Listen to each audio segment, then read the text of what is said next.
Hello Mario Booster, selamat datang kembali di channel Mario Angelo. Nah, hari ini gua baru aja nonton film Do You See What I See, yang dimana ini merupakan nama podcast di YouTube yang akhirnya mengangkat kisah seorang wanita yang pacaran sama pocong. Dan memang ini ada saksi matanya yang udah menceritakan kisah itu di podcastnya mereka ya. Dan akhirnya kisah itu difilmkan melalui film yang satu ini ya.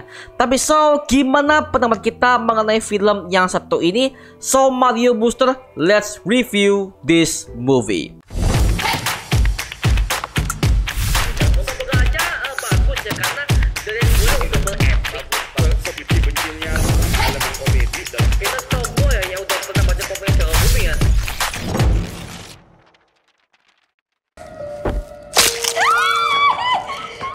Harusnya cantik kayak gini tuh kita jalan-jalan. Oke, jujur gue udah tahu ya kalau film ini bakal keluar. Dan ketika gue pertama kali ngeliat official trailernya, itu gue sangat bersemangat banget sih.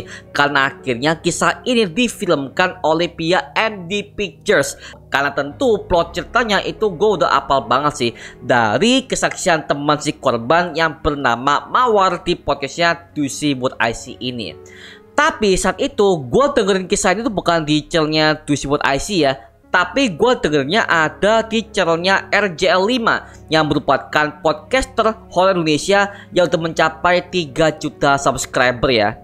Nah, memang saat itu Do You See What I See ini juga kolaborasi dengan RJL5 untuk menyampaikan kisah yang satu ini bersama dengan narasumbernya langsung. Dan memang ceritanya ketika gue dengerin ya, itu memang creepy sih. Nah, buat kalian yang belum tahu, Do You See What I See ini merupakan sebuah acara podcast horor yang kebanyakan ngundang bintang tamu narasumber untuk menceritakan kisah horornya masing-masing. Nah, hostnya adalah Mr. Popo yang dimana dia merupakan teman kuliah Bang Raditya Dika. Dan memang mereka berdua itu juga ada kisah horornya yang udah pernah tayangkan di channelnya Bang Raditya Dika di YouTube-nya ya, seperti itu. Jauh dong? Jauh. Nah terus? Lah, ini di kamar mandi kan Vika, kok Vika lagi?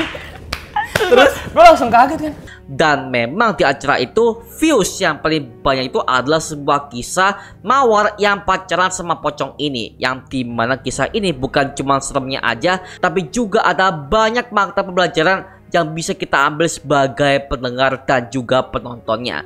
Makanya kisahnya akhirnya diangkat menjadi sebuah film seperti ini, oke? Nah, intinya kisah ini menceritakan tentang seorang gadis yang bernama Mawar yang sangat ingin punya pacar ketika dia udah berumur 20 tahun. Tapi ujungnya malahan dia dapat pacar pocong. Sampai akhirnya si cewek ini baper sampai dia nggak bisa melupakan sosok pria yang memang sangat demit ini ya. Dan kemudian si cewek ini berakhir dengan tragis. Well, untuk kisahnya kalian bisa tonton aja di film bioskop kesayangan kalian ya. Mawar mulai berubah semenjak dia punya pacar. Untuk first impression gue ketika menonton film yang satu ini, itu bagus dan cukup bikin kaget ya. Karena ternyata setelah gue tonton, memang banyak banget jump scare di fase awal sampai ke pertengahan. Dan memang jump scare-nya itu nggak penting sih.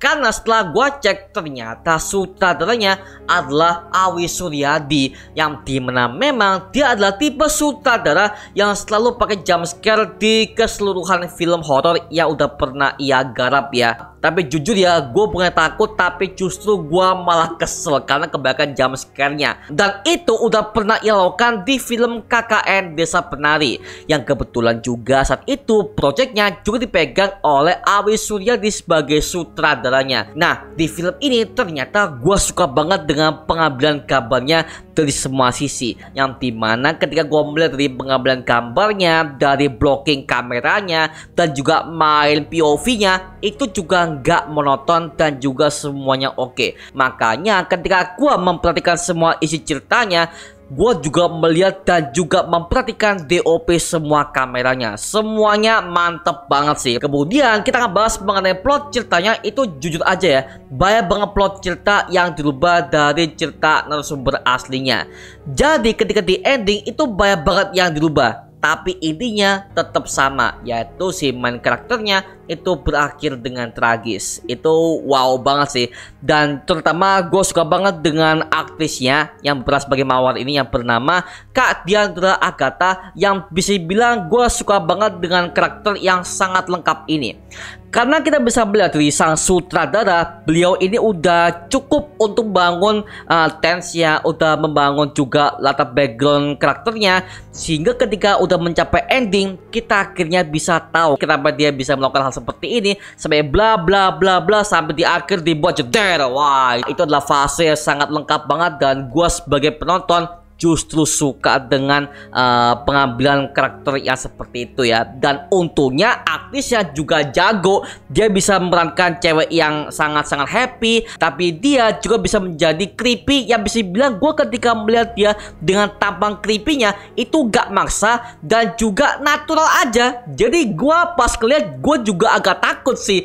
Nah, dan itu berhasil dibawakan oleh si Kak Diandra Agatha sebagai seorang aktor ya, seperti itu. Jadi wow, gila sih. Lalu kita bisa melihat ada beberapa plot yang menurut gua agak kurang ya, terutama di endingnya, yang dimana gue bisa melihat di endingnya itu sengaja dipanjang-panjangin teror pocongnya, itu fasenya sedikit berantakan ya.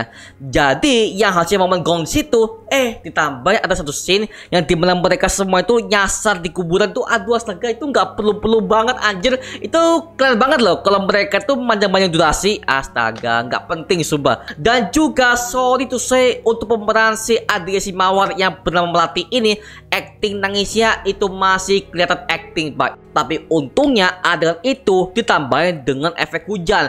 Jadi ketika dia nangis itu mungkin tujuannya adalah supaya untuk menutupi actingnya dia yang agak kaku itu. Makanya ketika pas dia nangis kok ada yang kurang gitu loh. Oh ternyata actingnya dia ini kurang gitu loh. Jadi ketika dia nangis di guyur hujan dan juga sound effect background musik yang sangat mengerikan sekali. Aduh, tapi ya untungnya dari sang sutradara kreatif nih, dia bikin efek hujan agar supaya acting nangis itu nggak terlalu kelihatan oleh para penonton. Jadi masih fine-fine aja ya. Dan jujur film ini berbeda banget dengan film horor Indonesia yang lainnya, yang dimana film ini mereka tuh nggak terlalu memunculkan sosok pocongnya dari awal sampai akhir.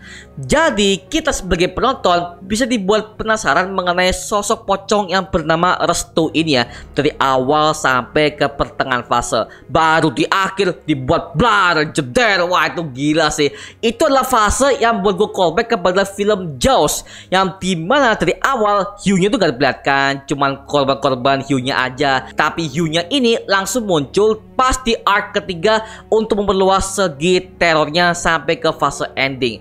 Wah itu bagus banget sih. Jadi kesannya itu nggak monoton dan juga tidak membosankan, yang dimana hantunya selalu muncul di awal pertengahan. Jadi di awal tuh si pocongnya itu dibuat misterius dan juga dibuat lebih ke arah sosok yang nggak ada wujudnya. Pas di akhir ending, wah itu langsung jebler. Wow gila sih. Makanya itu adalah fase yang gue sangat suka untuk tense horror, yang bisa bilang cukup unik dan jarang banget diterapkan oleh berbagai macam studio dan juga sutradara di perfilman Indonesia ya, seperti itu ya. Dan film ini akhirnya mengobati rasa kecewaan gue ketika nonton film V kemarin yang gak beradab itu ya. Maka dari itu skor untuk film Do You See What I See ini gue kasih nilai 7/10 karena gue bener-bener enjoy. Scoringnya oke, gak monoton, editingnya juga oke, DOP oke, sutradara oke, tapi 0 untuk jump scare-nya, yang dimana jump scare-nya itu aduh. Makanya gue agak kurang suka di fase awal pertengahan. Ya elah, jump scare kok banyak banget, gila itu gue agak kesel sih anjir ya. Tapi itulah ya, sekali lagi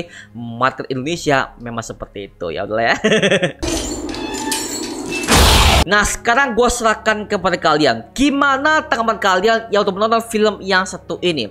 Tulis aja di kolom komen di bawah dan kita bisa diskusi bareng seperti biasanya, oke?